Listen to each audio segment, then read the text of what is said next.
and welcome to another episode of Cultivate. Our next guest I met through Canopy Boulder. I mentor, and she was just in the last class. Please welcome Courtney Wu. Hello, thanks for having me, Jen. Always a pleasure to chat with you. And as you mentioned, it was great meeting you at Canopy Boulder and being able to get to know you and everything that you've done in the space. I appreciate that. And oh my God, I was telling Christine that, I was supposed to be mentoring, and I feel like you've mentored me more. Everyone knows something different, right? So that's always the fun thing. And I think that was one of the great things about meeting you, as well as everyone else at Canopy Boulder, was that everyone has their realm of expertise, and everybody was such a great community member and helping each other out. It was. And that's what I love about the program. Everybody is so helpful. It's not me versus you. Even Right. when there are competing companies, Patrick does a really good job. And so if you're out there and you're starting up a tech company, Canopy Boulder is really great. She has an amazing bio, so I'm just going to go ahead and read it so I don't miss any of the good details. But she is the CEO and co-founder of AMNESIA, the influencer marketing platform designed for cannabis and hemp CBD and powered by AI. She's a marketing powerhouse who led the global pro and celebrity marketing department for PokerStars. Yes, I did say PokerStars. Her passion for advertising, regulations, and celebrity endorsement strategy enabled PokerStars to become the dominant online poker brand globally.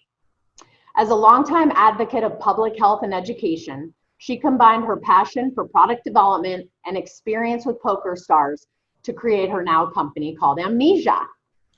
Well, first of all, give us a little bit of a background on yourself and PokerStars. I'm fascinated. Yeah, I think a lot of people, as one of my co-founders had mentioned, that anytime that we have any sort of contracted period of time together, some of the stories around PokerStars come out. So yeah, it was a great time. So my background is pretty varied, and I think that's one of the really interesting things about how I came to cannabis, because it is the combination of all the different things that I've experienced throughout life. So, as perform, I was very much the Asian stereotype, for better or for worse, or for whatever that means. And I was pre-med my whole life. I was definitely the kid that was 100% pre-med, I think, starting from when I was 7 years old. So I was on that trajectory. I was on that path. And so when I was in my undergraduate, I studied both neurobiology and then also started studying history out of personal interest, and ended up doing an internship in public health to make myself more competitive to get into medical school. So with all of that being said, I found out that I loved public health much more. I loved looking at, pretty much exploring how different facets really impact people's access to healthcare. And so after I graduated, I ended up working at Planned Parenthood, trying to figure out if that was what I wanted to pursue. I was also particularly curious about taboo subjects, things that people didn't really like talking about, right? So hence human sexuality and now cannabis. And so ended up working there and decided to move overseas and pursue my master's in that. And unfortunately, when I graduated from my master's in the history of science, medicine, and technology, and focusing on public health and access to healthcare services, no one was spending money on preventative healthcare measures. So I ended up working at PokerStars, and it led me to leading the pro and celebrity marketing department there. And it was just this really great experience of having both this nonprofit experience as well as having this private sector experience, and learning about how those two things could really combine. And after I started working there, I was asked actually by a former colleague of mine to start and become the CMO of a cannabis marketing agency. And so a lot of people from the poker industry actually did move into the cannabis space because they're pretty parallel industries. And so I was there, and it was fantastic. And I was so excited to finally kind of be able to combine those two passions of mine, both the public health and the experience I had from PokerStars. So how was your family when you said, yeah, I'm not going to med?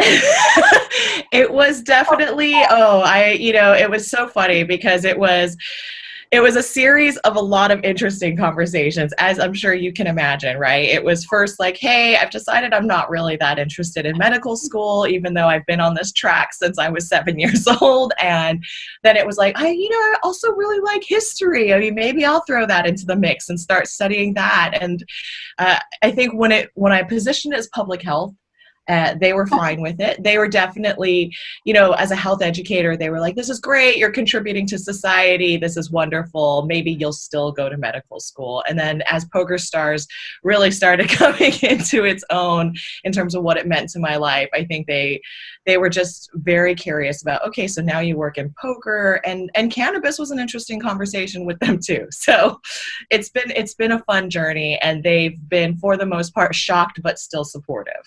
That's amazing. It's so important, but I totally can imagine that. I also can imagine that PokerStars was male dominated as well. Yes, PokerStars was very much a male-dominated organization. As an industry, it's fairly male-dominated, right? We even see that with the people who self-select to play poker. And that was one of the really interesting things about being there. I was really fortunate to find my mentor for a long time now, and he's actually an advisor to our company now. And it was him that really helped me navigate some of those waters. And it's something that, for better or for worse, I hear a lot of from other women who are very career oriented, that a lot of times there is, a specific figure within that corporate environment that helps to push their career forward. That's awesome. I mean, yeah. I always wanted a mentor, and I had people in and out of my life that would help me, but I really didn't have anybody that really helped until I got into this industry. And then it seems like everybody wanted to help everybody. Well, at least in certain circles. But yeah, I mean, you don't find too many people that really want to take you under their wing. Yeah. So you were lucky there. So let's talk about how, you got into cannabis. And how you started your own company. Yeah. So, I mean, again, it's always a funny journey and a funny ride. And that's one of those things that I've really kind of learned, is that you can have this journey all mapped out and plan it out, which is something that I'm very much, I think you and I have talked about this a lot, right? Is that you can have this whole journey mapped out, and especially being women from the sciences, where we're both, it's a very different trajectory, and you may face different things that you weren't anticipating. But I would say that, getting into cannabis, again, being invited by former colleagues in the gaming space who were now looking at cannabis because they were already being asked to look at gray market industries and how do you actually market them. When I became the CMO of the agency, it was interesting because I was both the CMO of the agency, but also our clients. And we were building these incredible brands for people, especially as the market was transitioning from medical to recreational. And we were completely comfortable with regulations. We knew that this was just part of the game. It was something that, again, our time at PokerStars really, got us ready for that. But we were flying influencers actually in because of the fact that it was so difficult to actually disseminate these brands once you built them. And I just kept thinking, wow, this is a huge issue. Like, we're building these brands and no one has a way to actually get it in front of their target consumer. And it's getting overly expensive if people are having to fly influencers in. It's just overly difficult. And so I envisioned there just had to be a better way. And at that time, I was also brought in to help with product development, because a lot of modern CMOs really look at product development as they look at the market and how to serve it. And so decided to start AMNESIA because it just leans into my background in public health in terms of education, as well as my background running celebrity endorsement strategy for PokerStars. And I just thought, well, it worked in the poker industry. I don't see why it wouldn't work here. For sure. And actually, Colorado got started or took gaming applications and regulations and everything. That's where they started in Colorado, was from the gaming industry. Makes sense. Right, exactly. It makes complete sense. And I didn't know that. Thanks for sharing that with me. Yeah. So influencers, just give me a little idea of what they are. And, a lot of people are like, oh, it's wasted money. And I know you gave me a statistic about a big brand outside of cannabis that spends 70% of their marketing on influencers. Let's talk about that too. Yeah, I think influencers, people, for better or for worse, people are pretty aware of influencer marketing now as a channel for ad distribution. And I think people have a lot of different feelings about it. But I would say one thing is for sure that if people are spending any amount of time on Instagram, there's going to be a point in which they've interacted with an influencer having represented a product, right? So we always think about it as product placement, but on steroids. And, one of the key things is that influencers are, they run the gamut. To kind of approach them as this monolith is a disservice to both influencers as well as a marketing channel. Influencers can be, such as yourself actually, are thought leaders, people who represent certain values within a space. And those are key things that are really important to people, for people to realize. So, it's really important to push outside of just that ad distribution component. Think about the influencers who represent certain values. And those are one of the key reasons that people, we always advise people, especially if they're starting out a brand, to actually engage influencers that are very value centric and oriented, because those are the values that you're also applying to your brand at that point. And as you mentioned there, it's table stakes outside of the cannabis space. Influencer marketing for any sort of CPG is now part of the standard marketing suite of tools that someone would use. And so I always find it, and it's particularly necessary in cannabis because there's so many restrictions in how to market, that this is one of the only avenues. So I find that there's always that disconnect. But as you mentioned, one of the key things is, Estee Lauder. Oops, sorry. No worries. We're going to have to redo that one. Okay, let me just make sure nothing else is going on. All right. Sorry, guys. So Estee Lauder.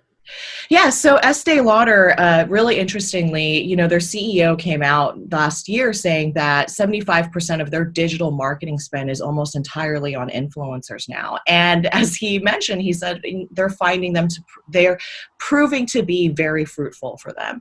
And so it really depends on the type of CPG, and it also really depends on the product and who they're trying to market to. But, having really good, sound influencer marketing strategies really at the core of what a lot of CPGs are doing outside of the space. So how do you track that return on investment? That's a really great question.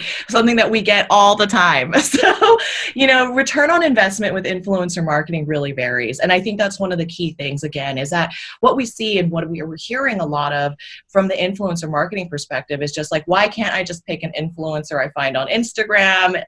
Bob's your uncle, done, easy, no big deal. And, there's so much more that goes into it to really maximize that ROI. Number one is really thinking about, where are you in the marketing funnel? I find that in a lot of my conversations, people think of influencer marketing and they kind of forget the whole marketing funnel. And it's just almost considered this separate thing because people look at it as a Hail Mary for their marketing.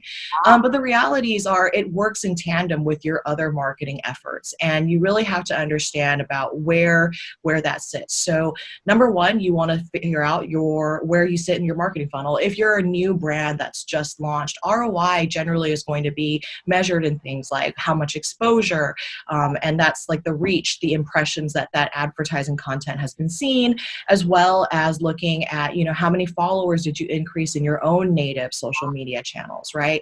And that's mainly at that point because same thing with the marketing funnel. People aren't aware of you yet. And it's more about awareness so that you can drive them further down that marketing funnel to conversion. The next point, if you're looking at being in the middle of the marketing funnel, I would say ROI is really looking at things like email capture. How can you, and you can do that with influencers. You can capture email addresses. If you're a hemp CBD company, that allows you to retarget them on certain other platforms. There's a lot of great things you can do with that. And also you can get ROI through blog content and help boost your SEO efforts as well. And then then at the real core of it is going to be the ROI when you're talking about sales, right? So that's definitely something that you can attribute with influencers. But again, you've got to be a little bit further down that marketing funnel to start capturing that type of ROI. Yeah, unfortunately with marketing, it's a long game. I think people want to see immediate results. And like you said, how many times do you have to see an image to really start thinking about it? Right. How many times do you have to advertise in a magazine? You can't just put in one ad and expect, woo, Exactly. all this, feedback. So it sounds like influencing is the same thing. So let's talk about amnesia. Like, what is that whole picture? What do you do with influencers? Yeah. So one of the key things, I appreciate that. Thank you. And yes, again, it's looking at the whole picture. One of the key things with Amnesia is really the fact that we want to empower cannabis and hemp CBD brands to actually reach their target consumer. And kind of going back to my background in public health, ultimately, this is meant to empower the consumer to be able to make educated decisions about what products are going to be best for themselves.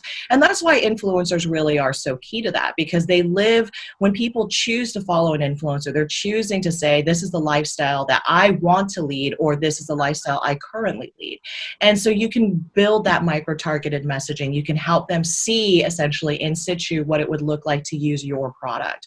And so that does really empower the consumer. So at Amnesia, one of the key things that we built into place is compliance. And this is one reason we offer the white glove service in addition to running influencer content through our compliance artificial intelligence.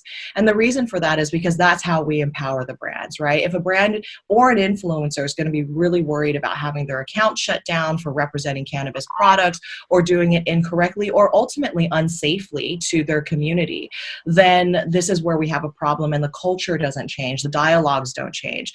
And it's really about the fact that ultimately we want to empower every party involved, whether that's the consumer, the influencer, the brand, to really be able to make better decisions about their marketing, about their cannabis use, about how to represent cannabis. And so we help people with compliance, and we make sure that essentially any mainstream influencer that's going to bring that content to their audience is going to be able to do so safely. Interesting. So what that tells me is you're going to understand what the advertising rules are in each of the states and the markets. Exactly. That's exactly right. So so we understand them. We also understand the platform terms and conditions. Amnesia really looks at regulations from the FDA perspective, FTC, cannabis state advertising regulations, as well as platform terms of service. So a lot to handle. Oh my thank you. Luckily, we're a team that really likes it. I don't know what that really says about us, but I feel like if you're going to enter the cannabis space, you're going to have to start loving regulations, because if you don't, it's probably not the space you want to be in. That is so true. You either have to love regulations, but better, I would hire somebody, that loves to keep up on all of that stuff, because, it changes all the time. Exactly. I mean, no wonder people, if you will, break the law, because it's so confusing right now. But what's very interesting is, right, the CBD companies, I think there's one or two now that are getting sued by the FDA. Yes. Yes. Right? So how do I translate that to you? If I'm an influencer and let's say I'm influencing for a CBD company that, whatever, it's a face cream. Right. You make sure that influencer understands that they can't say, whatever claims that, it's going to take your wrinkles away or whatever said, right? I mean, that's probably a bad example, but. No, that's a great example. That's a perfect example. And that's exactly right? So if you are, the FDA, as we know, we've seen that they've come down hard pretty much on companies like Charlotte's Web. And one of the reasons they're doing that is because the testimonials, not even the influencers, not even paid testimonials. It's because the testimonials are making claims like, this product helps me sleep, this product, what have you. There are these acute health claims that are being made.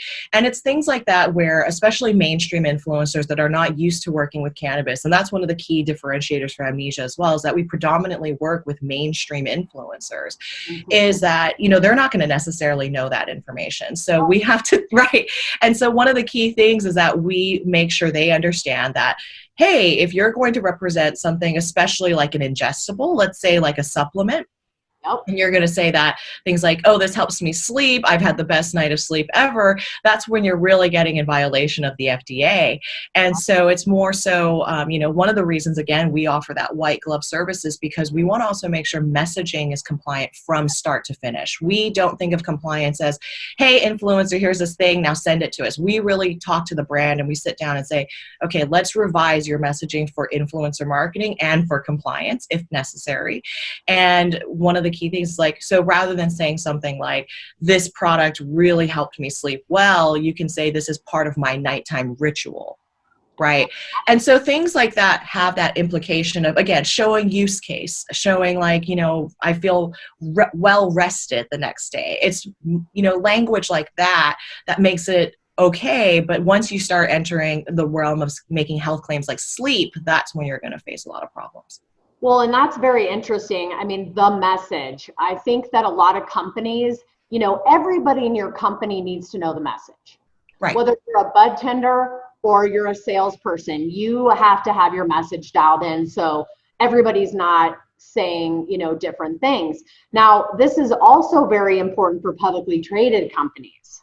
Yes. Where, there are certain things that you can and cannot say according to the SEC. So this is big value for those big, publicly traded companies to have somebody like you managing all of this. And then it's very easy to pass it on to your employees. Yeah, exactly. And that's actually something that we've seen a lot. And I appreciate you mentioning that because, we've actually seen a lot of interest from publicly traded companies. Our closed beta was with a publicly traded company because, again, compliance was such a key focus for them, right? So, but, for us, one of the, as you mentioned with the SEC, it's all these regulations really do have an impact. And, no one wants to lose their license. We've also talked to companies that haven't used our service and they will spend a lot of money on influencers for, let's say, a particular activation. So it's not even just the ROI in terms of losing your license, down the line and then that hurting your revenue stream, but it's also the ROI, the immediate ROI. We've heard of companies, we've actually been to some of these events that were meant to be covered by influencers that we did not work with.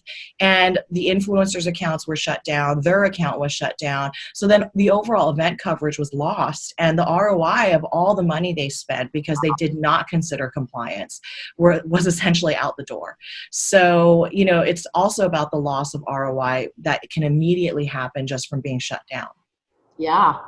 And obviously you're shut down, you may be shut down permanently. Exactly. And the longer we get into this, I think I just read an article or saw a title about now, stronger restrictions on CBD or something.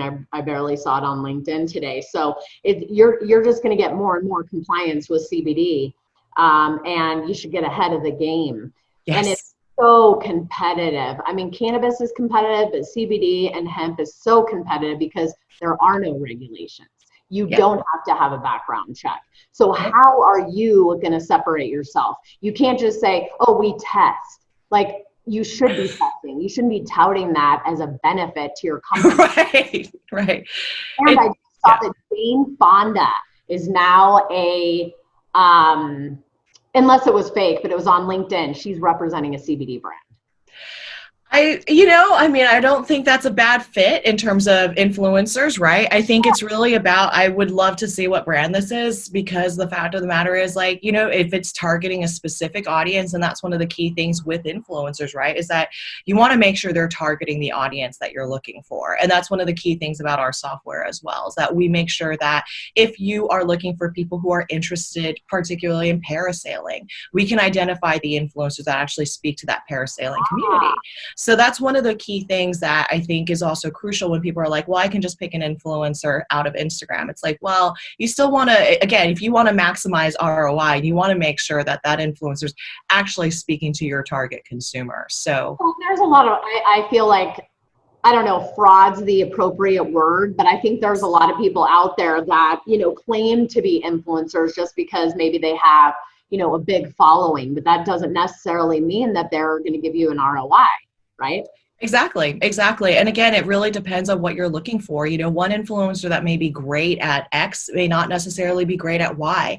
And that's why, again, it's really important that, we do really encourage people to really think about influencer marketing as a skill set. It's not just, let me pick an influencer.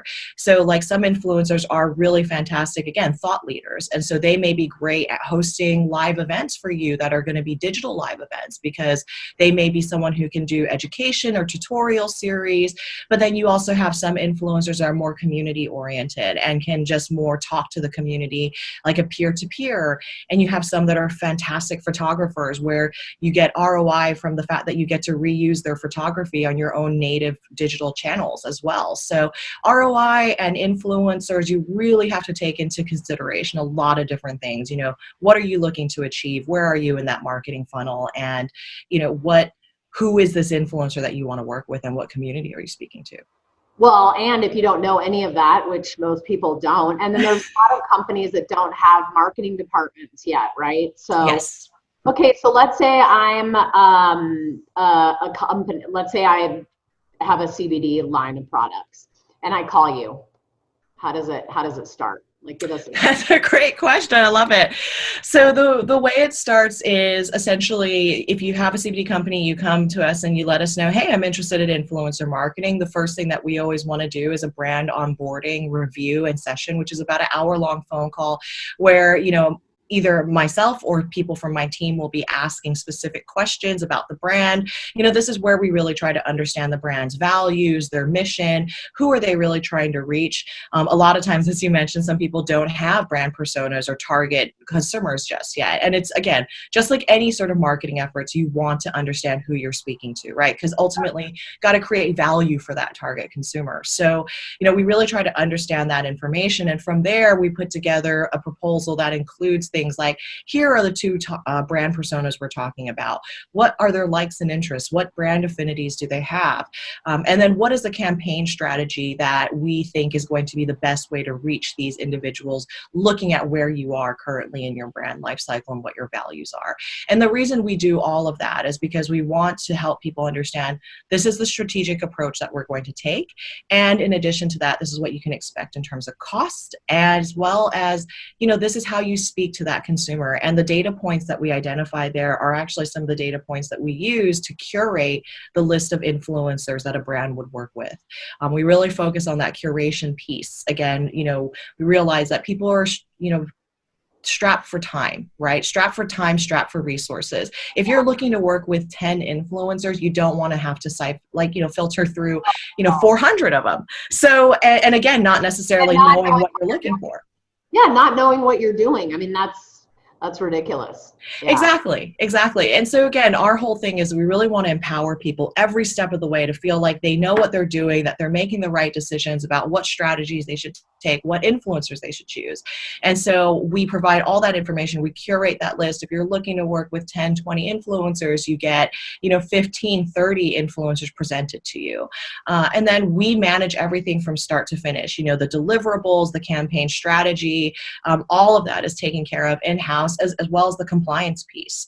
And so we make sure everything is run through our compliance AI, and then the brand gets to ultimately decide if they want to move forward with publication, and the influencers off on their merry way. And then everyone is pretty much set up for success. And that's one of the key things that we want to make sure people have healthy relationships with the brand, between the influencer and vice versa, and with us.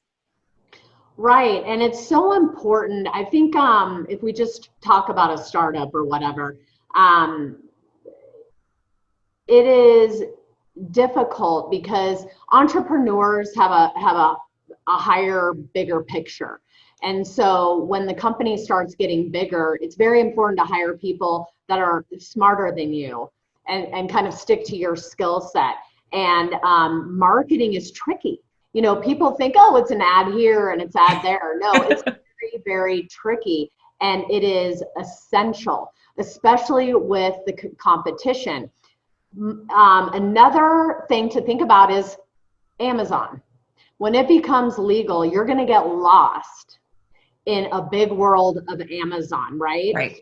Now, I don't go on and search products on Amazon, right? I know I need something, So maybe I go to that website and then see if it's cheaper on Amazon. It's not like I necessarily use that. But I believe that influencers are going to be a big part of why people, obviously why people buy, and that, okay, they'll see an influencer, then they might go to Amazon to buy it.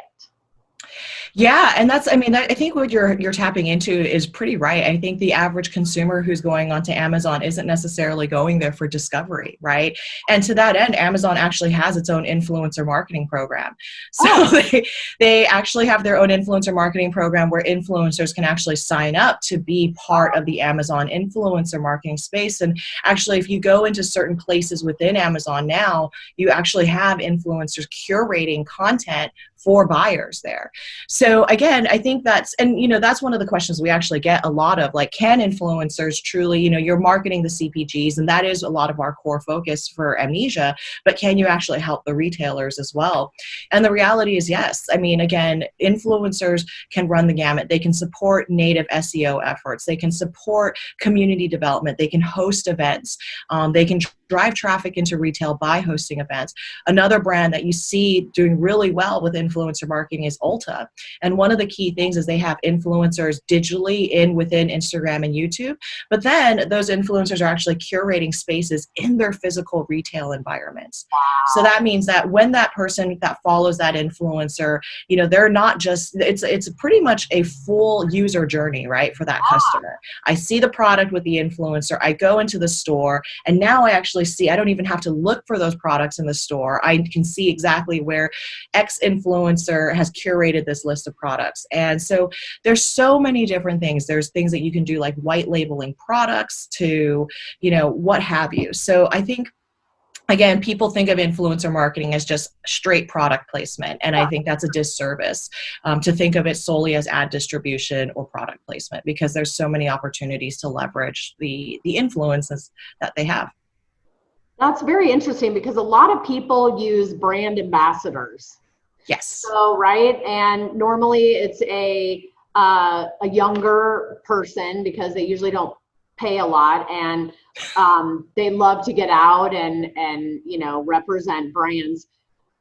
How, I guess when you said that Ulta brings the influencers into the store, I think that is huge for brands in cannabis. Yes. To actually show up at the dispensary, and you can talk to them, and they can say, I love this gummy. and you actually, like you said, are interacting in person. I think that's got to make a huge difference versus a brand ambassador who really probably, they might love the brand, they might not. I think influencers, like you said, you have to manage them to where they love the brand, right, or it serve no purpose. Yeah, and that's one of the key things too. As you know, again, being such a thought leader in the space as well, and having that level of influence, it's such a key thing about people want that authenticity. And that's another core reason why we spend so much time with the brand onboarding part of that service that we offer, because of the fact that we want to make sure that the influencer that's ultimately representing that product truly likes that product, would truly use that in their actual, day-to-day life or what have you. And so we do want to encourage people to have, slightly longer term relationships with their influencers, treat them almost as that hybrid of that brand ambassador approach, right? And again, influencers can speak to very specific niches. You have influencers who do modern art needlepoint. You have influencers that do, they can run the gamut. And, this is one of the really fantastic and powerful things about influencers, right? Is that they can have very specific niche interests, and you can tap into that niche interest, and you're going to have a rabid community that's engaged and loves it. And again, bringing them into that retail environment, especially for Ulta, they're really looking at makeup enthusiasts, right? So when they have them in store, not only are they bringing that influencer physically in store for meet and greet activities, but they also are there in terms of they've got their posters in the window, actually front facing out into the parking lots, into essentially the walk-bys. It's essentially that even the influencer curating products is a draw to have people come into the store. Absolutely. And that's dispensaries, right? You can have the ads up on the wall while you're waiting in a huge line to get your cannabis. Yes. Hopefully. Exactly. Hopefully not too long, but at least you can be entertained for a little bit while you're there. Now, we touched on a little bit of why influencing marketing is crucial, but let's talk about, again, why is that crucial? It's just crucial because I think it's really understanding what that relationship with your target consumer looks like, right? If we think about marketing prior to influencers, it was very much a master-slave relationship. You're talking about, I'm the brand, I'm marketing to you. There's not this two-way dialogue. It's a very one-way dialogue. It's pretty much I market to you and I'm pushing you to buy something. Now, when influencer marketing, now with the advent of so many direct-to-consumer brands, there's so much kind of noise ultimately in the space, it's that much more crucial to have meaningful relationships with your customers. And what influencers truly do is they democratize that relationship. The influencers now are the face of your company publicly. They humanize your brand. That's why, again, with like we're talking about, beginning of brand awareness, we would want their faces in your native social media channels, right? They're humanizing your brand. They're talking to your consumer as a peer. These consumers get to ask questions of them, like, why do you like this product? And so now, again, you're building a much more direct and meaningful relationship. And in cannabis, it's especially key, right? If you think about what does it mean to actually target your consumer in cannabis, you're talking about, okay, well, I've got to, buy a billboard in states where that's allowed, right? Then it's about paying for weed maps, and maybe there's not so much data that you're getting with it. If you're a hemp CBD company and you're on Amazon, you don't get that data about your customer, right? So all of that is obfuscated with you. Having that direct relationship with your consumer is lost. But what influencers can do is bypass all of those things, bypass all those 5 to 10 steps that you need to actually get to your consumer. And now you're actually directly speaking to your target consumer and building meaningful relationships with them. And there's a lot of data that shows actually, whether or not you're trying to drive people into a retail environment. If you're doing that, the data is there that shows, I think in some places, I don't want to quote these numbers because they do vary a bit, but up to 75, up to 3/4 of audiences will have made decisions in store based on having seen something from an influencer online. And you also see that there's just a lot of data out there that indicates essentially that influencer marketing drives higher lifetime value when you talk about the acquisition of that customer. Well, if you break it down, right, an influencer is a referral. Exactly. It's ultimately a referral from someone who, you truly like and know. And again, influencers are people you can talk to. That's also one reason we like working. And this is one of the misconceptions as well, is everyone wants to work with the celebrity influencer, the one who's the mega, 20 million followers. But actually, it's truly the more, niche influencers, the 10K to 50K to upwards to sometimes 100K follower influencers that get a lot more traction because their communities are more engaged and they're more close-knit. Yeah. When you're in the sales game, when you are able to pick your customers or, it's referral based, that's what you want in a business. And this isn't exactly a referral. You're talking to somebody that's telling you, yep, this was an amazing product. Yep. And, I would suggest it, to you. I think for people that,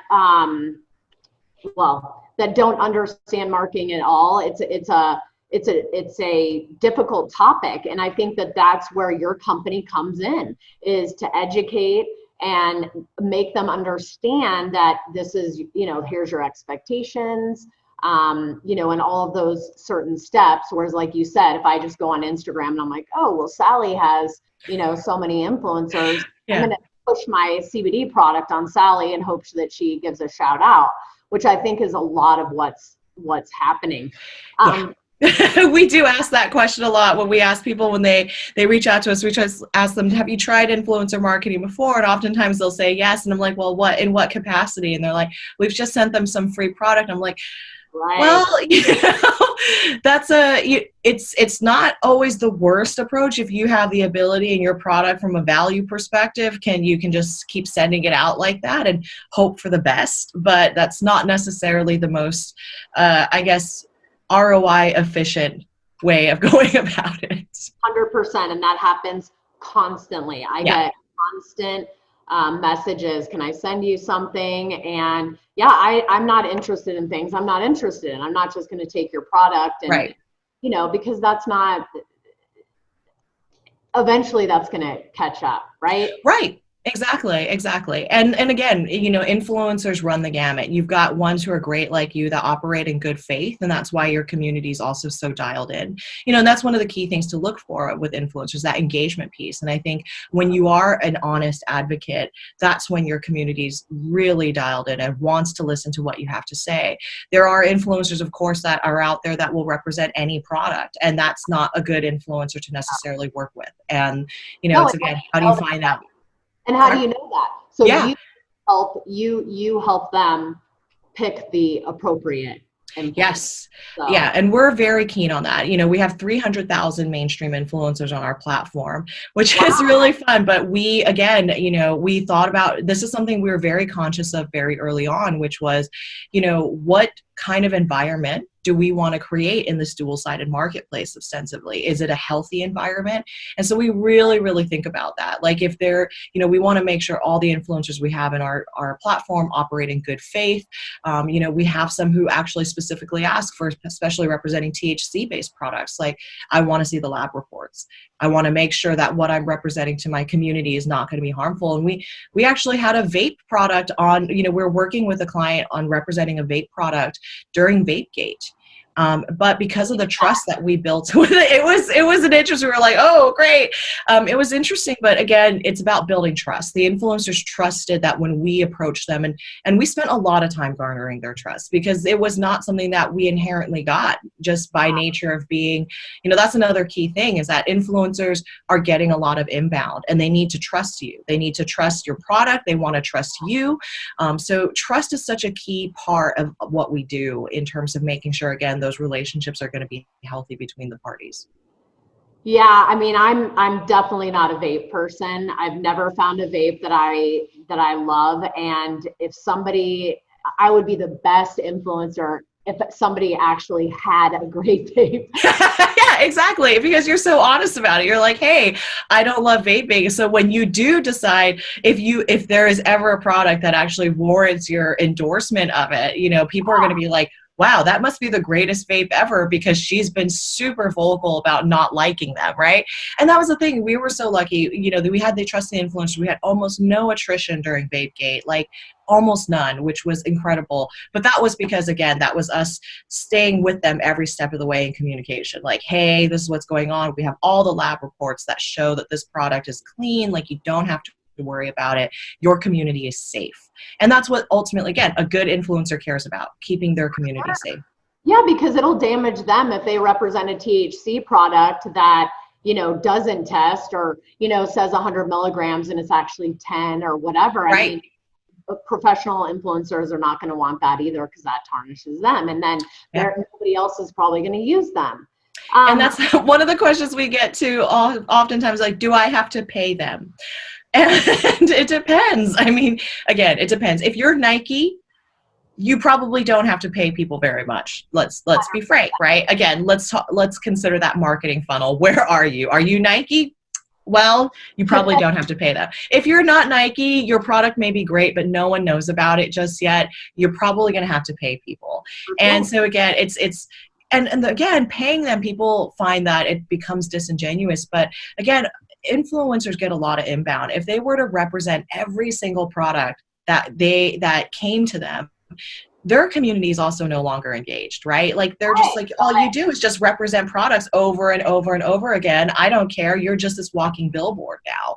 And so influencers themselves curate their brand. They spend a lot of time engaging their community. You know, it's all the stuff you're not seeing, right? Where they're in the DMs with their community. They're replying to every single comment that they're getting. That is work. That truly is work. That is a lot of work. I mean, I can barely manage my Facebook, and it's social, it's not work. Exactly. So why the name Amnesia? It's such a good one. Sometimes we lean into the kind of cheesy, we play with it a little bit, but it's we lean into like we make brands unforgettable. But well, thank you. But it was also as a colloquial term, at least in the Bay Area, for being being high, right? So that was one fun thing. There's also the Amnesia Haze strain, which is really fun for us. Had that. Yes, exactly. And so we felt like Amnesia would be a great name, just tapping into the culture. And I think that's one of the key things too, right? Influencers help build culture. And so, we were tapping into that as well as like, okay, well, we're making brands unforgettable. That is awesome. And I had never asked you, and I've been meaning to ask you. I love it. I love names. And, one of my posts on LinkedIn was, please, no more can, no more green, no more roots. Like, let's get a little more creative. Yes, agree completely with that. Yes, yeah. 100%. Yes. Google, Yahoo, like get a little. So many opportunities, many opportunities from branding. And that's, again, even something that we see, right? People coming to us and they haven't thought through their brand yet, and it's like, we will try to help where we can, and we have a lot of great partners within our network that we can refer over to if you need to get brand messaging right, packaging right, what have you. We've got a lot of great people that we can plug you into to help with that. But if those things aren't there yet, influencer marketing might not be, where you need to be just yet. You're not there. Well, God, I've learned so much, and I've been fascinated about this topic for a couple of years. And of course, the jewelry company. And I've been reached out to on LinkedIn about, hey, I'm an influencer, so I really appreciate you explaining all of that. And I think, like you said, there's a ton of misconceptions, and people think that they're paying for nothing. And in fact, this is where it's headed. And if you're not doing influencer marketing, you're missing the boat. Is there anything else you want to share with us that I didn't cover? Well, we found that the compliance piece was such a big part of the service that we offer, and again, empowering people. And because that's one of the key things that we wanted to do, we saw both influencers and brands asking for compliance help on their own social channels. Wow. And so we are going to be releasing our compliance engine as a standalone marketing tool, again, to empower everybody to be able to feel like they're safe when they're marketing in social. And so we are going to be launching that in the next couple months. So we're pretty excited about that too. That is fabulous. And actually, when we met, was the compliance part of it, or did, questions facilitate that? So it was a little bit both. So compliance has been a part of everything we do from the very beginning. And we just kind of thought as like, this is just a standard part of what we need to do. And then when we went out there, we started realizing people were like, no, we need it. And so it's always been a core part of Amnesia, because it's always been a necessary requirement to build anything within this space. And now, as far as it with the, producing it as its own standalone piece, when we met, it was an idea. We definitely, actually, it started, being a key part of our product roadmap probably about 8 or 9 months ago.